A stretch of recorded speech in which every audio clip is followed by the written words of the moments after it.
Yeah, man. It's I just invited Deon back on, but yeah. but no, like I was interested in what you were about to say yeah. for real. I was like, damn. I'll try to wait. I wait around before I get my take, but like pretty much, and I'll just rehash it when they get on it. These guys that stabilize the franchise like do not count. So a lot of times you get that one window where you got to hit and you got to make sure, pray, and hope everything hits and goes right. You know what I'm saying? Because only really one player, and that's LeBron, that had took his destiny in his hands. LeBron is the only one that really took his destiny in his hands and said, F the franchise, I'm going to put myself in the best situations. But for the franchises, when you get these guys that's going to be loyal to you, you need to maximize their whole career so that they have a chance to get as many titles that they can. That's where the ball with the big three, the original big three, and then two, Houston went for it. They just ran into a good team. You get what I'm saying? When they was trying to get CP3 and Harden and them lost. But I feel the Warriors, as good as Steph has been to those guys, they owe him to put the best team out there. Like, let's be real. Besides Wiggins, Steph Steph really won that championship on his back. Because them other guys was looking nervous in game. They like, man, I don't know. I think these guys really better than us. And then Steph calmed them down. So they got to get him people so that he don't have to do that. Like, of course he gonna show up as a, but if you have to go out every night, and this is what Dallas and with Luka, if he has to damn near have a 40-point triple-double every night for y'all to get these wins, you're only gonna run him to the ground. I saw the Lakers do that with Kobe. Kobe was out there balling. I think I saw him score like 50 against the Kings in the lost in 06. I think there was something weird. Like, he had a crazy stat. Like, I think he was 3-9 in the games. He scored 40 points. That's these folks was stupid. Oh man, beautiful. What you said? What was the end part you said? You had trailed off. Oh no, you gotta actually have some players that will help him at stuff so that he doesn't have to have the luxury of, going out there having the ball. Like, look at like I'm seeing how New Orleans is balling. Memphis get into a groove. You know what I'm saying? And when you look at that damn near at 30 points on like 19 shots, getting the attention of the defense, then had 86 efficient Hill leaving the game with 10 12 point lead, coming back down 8. Yeah.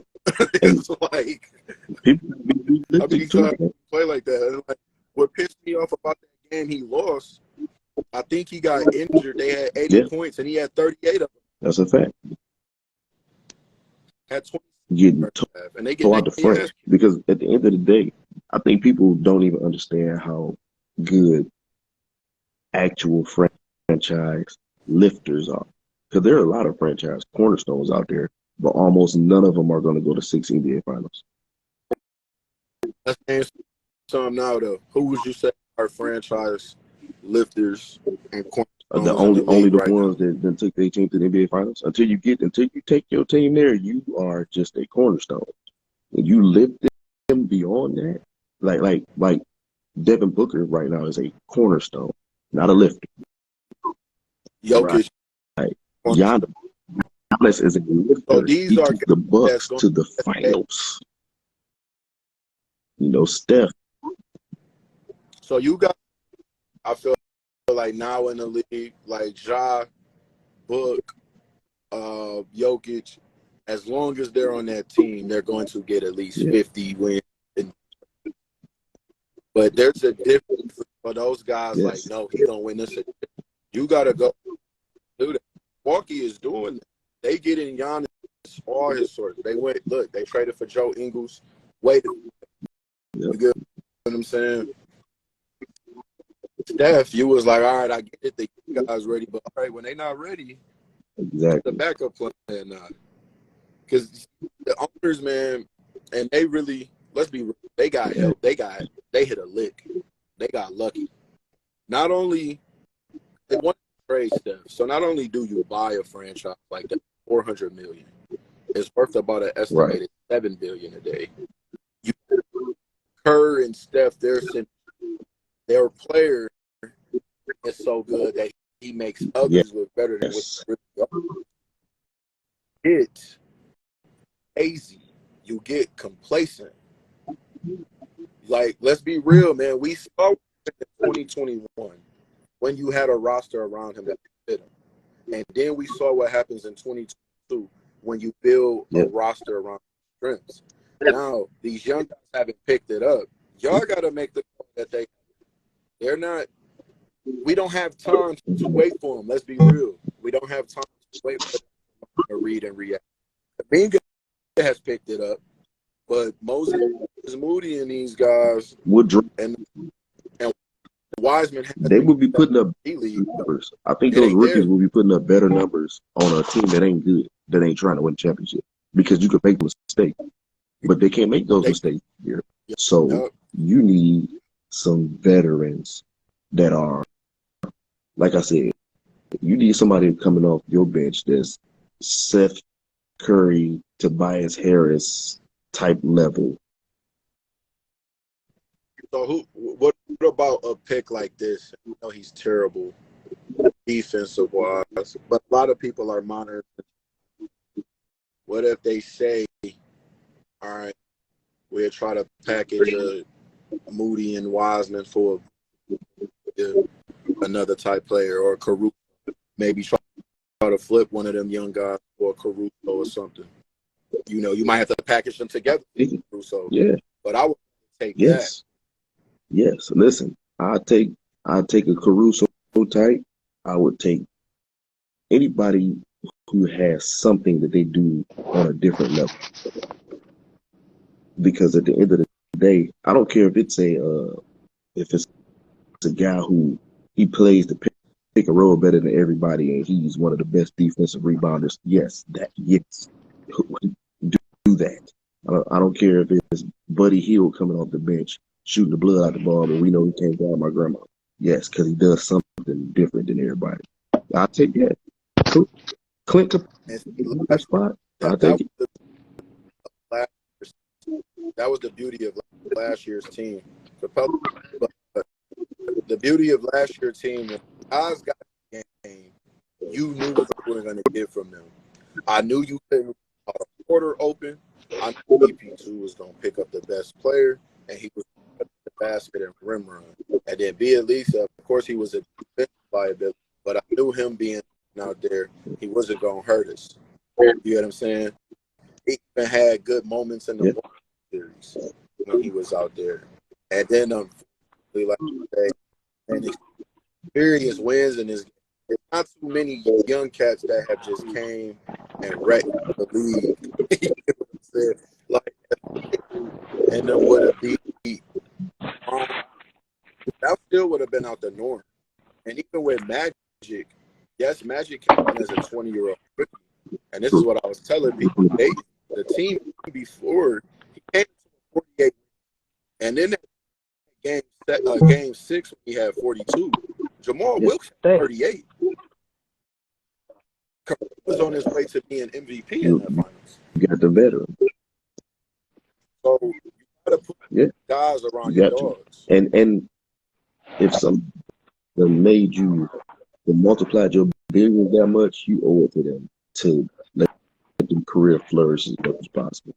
So you got a franchise with that low amount of money, and it's multiplied by billions based on. Then you owe it to them. You can't be playing around tomorrow. You finna listen. You didn't draft the boy from Minnesota. You know what I'm saying? It ain't like you drafted one of them. It's like, well, we got somebody. Yeah, we gotta hold on to all these young guys. Right. No, let's get you some veterans out there that can play and that's ready to help you win a championship right now. Period. They need that. These spots so tight, man. All right. Yeah, I know what you're saying. Anthony Edwards, that'd be different if they had. Right. You didn't draft a real like one of them. You drafted some pieces. And even if they're next, they're gonna be pieces. So yes, you don't have to hold pieces on the team. It's not about the you got no franchise carrier out of them young boys. Not even Jordan Poole, who is the best out of the young fellas. He's not a franchise carrier. So yes, you can trade Wiseman or Moody or even Kaminga if it brings you back something that's going to keep you at championship level for the next couple of years. You can do it because you didn't have world changers.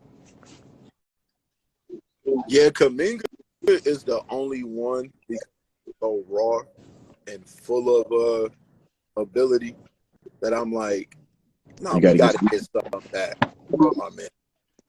And I mean, like, thing, like, the level, like, if I trade Kaminga, I will almost let it happen. But if I'm trading him to Memphis, I would damn Jackson. You know what I'm saying? Or at least a player that's stable. Or I'll put like a like this. If I'm trading you to New Orleans, someone that is a staple in their rotation that I can play for my team. What about Kyle Kuzma as the sixth man? Kyle Kuzma. Who? See, right now, thank you. If I'm trading, I do a package like this. I would trade Kaminga. I would try to hold on to him. But let's just say I would do Kaminga. I would try Kaminga and Moody. Because my thing is, I wouldn't want to part with Kaminga, but if I have to, then I would at least still try to hold on to Wise because he is still a hoop threat. But if I have to, then I would probably go all in and say I would trade the three guys, but I would get back Kuzma and say more for my bench and possibly another player. Davis, somebody that at least I know he can shoot, or I can wait salary. But a Kuzma type would be. I think Porzingis, if I could motivate him to get back at Dallas, that would do you dirty, dog. Hey. Or what about Bogdan from right now? Atlanta or Detroit? Right now, because you know you can put him exactly where Bogut used to play, except he can score from there. Yeah, I put like this. If it's going to guarantee me a player like this, I would package Moody and Moody and Kaminga or Dog, the Pistons trying to tank. That boy ain't that shit surgery ain't having mouth for the year. No, right. They going for They looked at the season. We already 7. I think we 7. They did the right 24, way. Like and if you look at it, they play. They're trying to really. If it's Troy Weaver, who I think he is, they're going to try to increase his value to make him like he a piece. Jaden Ivey and them gets to get developed. When Jaden Ivey learns to play, if he learns to play, which it looks like he's learning how to play a medium speed sometimes. It's hard when you that fast and that athletic for coach to be like, "Hey man, slow down a little bit." Well, right now, actually, the player I want for them, and I know they can't get them because they trying to eat. I would Kaminga go for Jeremy Grant. because I feel like that can be Kuminga's floor, a Mm-hmm. Jeremy Grant type player. And how good I think he is, and I don't hope it sounds disrespectful, but I think if Kuminga maxes out, he could be a Kawhi type level. If he You mean that maxes if out. you lead your team to the finals players? I'm I think he has that type of ability. But let's be real, Kawhi was a late bloomer. He came into a similar situation where he came to a team with a championship pedigree, and he just got better every year. I feel if you look at Kuminga, what it is he's so raw. Like I look at the play he dunked on Jason Tatum. You can't teach that. And he just really has to focus on his handle. See, he's good right now when he's in a position where he doesn't have to think. When they like, all right, you play the 4, you rim run, you do that. It's when he gets stuck on the 3 and he like, dang, do I cross the guy over or do I pull up? You can say it's still that rawness to his game. Like look at early Kawhi. Kawhi didn't look like he didn't show these Yeah, flashes but like how he he looked could now. dribble past and His shoot. first few. Just he got better at all of it. I think a better No, comp what I'm saying, is Jalen Brown. Jalen Brown. I take that too. I was just saying Kawhi because Jalen Brown looked like he couldn't. Well, he still look like he can't dribble, but he's man, he just gets it out of done though, man. I would say Jalen Brown not a bad type, but I'm like, I still think I think that's fair then. If he maxes out, he's Jalen Brown. But I think he has so much talent that if he does, the worst he will be is a Jeremy Grant type player. And Jeremy Grant I can know what you're hoop. saying. Like I was saying this, I was adamant that if Denver brought him back, I felt like they could have won a title with that unit if they kept that team together. But they couldn't afford him because they what it is what Denver should have did and they couldn't do it. They should have Yes, moved bro. for Michael Yeah, I'm Porter tired of him and too. kept Jeremy. I'm sorry. his back All that can't hurt some potential people. to waste. But that talking about Portland. That gives you a prime example. Damian Lillard is better small than 98% of the people who ever played basketball in the NBA, and he had reached the NBA Finals. Yep. That's how hard it is.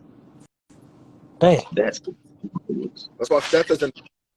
So you can't expect anything because with look, Portland on some nights is good. Like I got Anthony Simons on my fantasy team. It's some nights he dropping 30 and Dame dropping 30. And when but at the end of the day, man, and this is why LeBron beat guys in the final. They could not stop that queen getting to the face or when he wanted to. Or how Jason Tatum, when he was taking over games in the playoffs, it's like we can't do nothing with it. We can't do anything with him. But I've seen guards go out, all out, and still get sent home. Dude, I watched that. He had averaged 37 in the play, and he went home. It's so many factors to winning, which is why when a guy is connected to so much winning, it's special. That's why you look at the Magic, you look at the Mikes, you look at the Zekes, you look at the Stephs, you look at the LeBron. Like people uplift one by down on another. I don't know if you know how hard it is to do what he did. Go stand outside. Walk through your job today. It's 100 month chickens in your job, the same size as Isaiah Thomas. Yeah. What he did was hard, especially at that time. You know what I'm saying? It's difficult. You can't, like they say Steph 6'2" without shoes. Bro. Listen. Yeah. That don't happen. Now LeBron being born like that, he still had to have a mind. His basketball brain is different than almost everybody who plays. You don't have to dog. If to make him the GOAT, I don't have to say LeBron sucks. Otherwise, my argument don't hold water. If I think LeBron the GOAT, if I think that Steph is better than Zeke, or I think Zeke is better than Steph, if my whole argument is based on making the other guy look worse. That's kind of whack. Well, it is hard. You know how Nah, hard it you is to gotta play talk. in the NBA. You can't run or jump like Larry Bird. Much you can't run and jump. Right, Bird be That's busting why I that. Bird was say going like crazy. Oh, that's why I say like the things that we're seeing, it's not like this is other world. And so once again, going back to your argument, you see someone as good as Dan, you get what I'm saying? As good as he is, he covers a lot of holes, but there is a certain what he can do and how he can manipulate the game. And I think that's what's the beauty of what makes Leffler still have to account for him because he's moving and can keep eyes open. But let's be real, the older he gets, less he's going to be able to plug in and cover those holes. He's still getting a ball out of his hand. And there's still